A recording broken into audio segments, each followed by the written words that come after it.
This is the fifth quarter.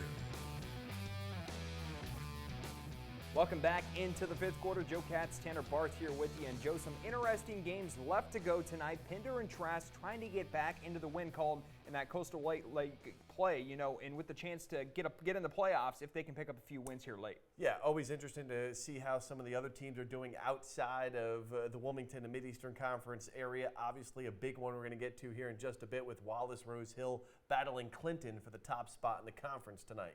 But we will wait for that one just a little bit. Let's start with Luzerne on the road at Heidi-Trask. The Heidi-Trask Titans looking for win number one. Welcome into Luzerne to Rocky Point tonight. It was a good start to the second half for the Devil Pups. Yeah, that's actually their mascot. It's Sam Perdue on the kickoff return, making Titans miss, blows through a few arm tackles, sets up Luzerne with great field position, but they couldn't do anything with it.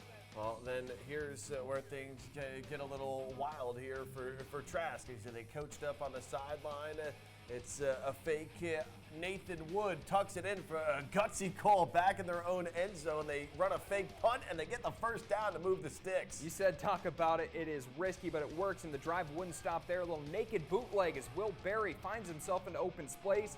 Slicing and dicing through the defenders like a hot knife in butter. He's in for the Trask score. And the Titans get their first win of the season tonight on their home field. 16-3 the final in favor of the Titans. Look at that one. Nice hit there, and let's go from Rocky Point up the road to Burgos Day in Pender County. The Patriots hosting the Dixon Bulldogs, and it wasn't pretty offensively for the Patriots in the first half. Snap almost goes over the head of Antonio Bia, and he would can't get away from the defense, and Dixon, check out this run.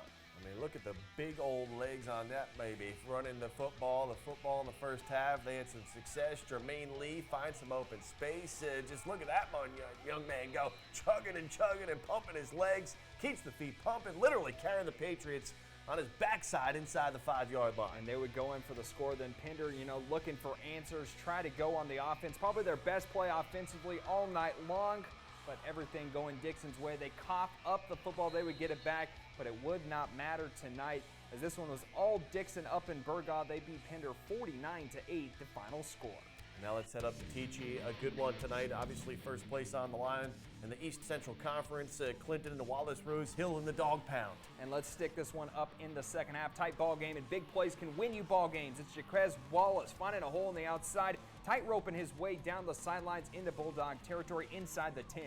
But the Dark Horses stick with the ground game, and it pays off as Jaheim Faison straight ahead. He bowls into the end zone for the score. It's 12-7 Clinton. And then check out this. It is a 2-point conversion, and what a catch here from Jaheim Wilson. Back of the end zone, gets his knee down, and Wallace couldn't find the end zone the rest of the way. Clinton pulls off the big win tonight on the road, 14-7 the final score. And Joe, kind of an upset there. Many people around the area expected Wallace Rose Hill to take care of business, but Clinton picks up that huge win, and they show they're going to be something to reckon with. Well, I'll tell you, the Dark Horses always play a very competitive schedule. They've come down here to Wilmington to take on some 3A, 4A schools over the last few years.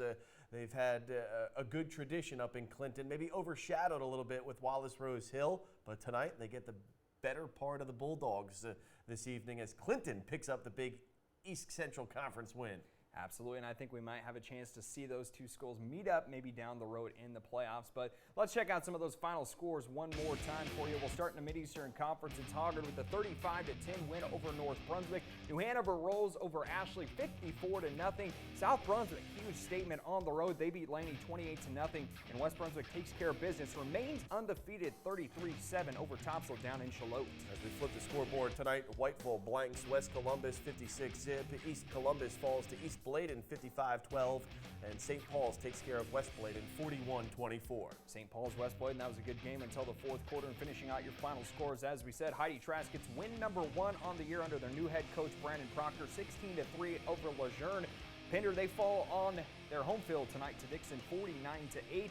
And in that one we just wrapped up for you, it's Clinton beating Wallace Rose Hill in a big-time matchup there in Class 2A, 14-7 the final score. But don't go anywhere. We have much more coming your way on the fifth quarter, and we'll hand out this week's fifth quarter play of the week.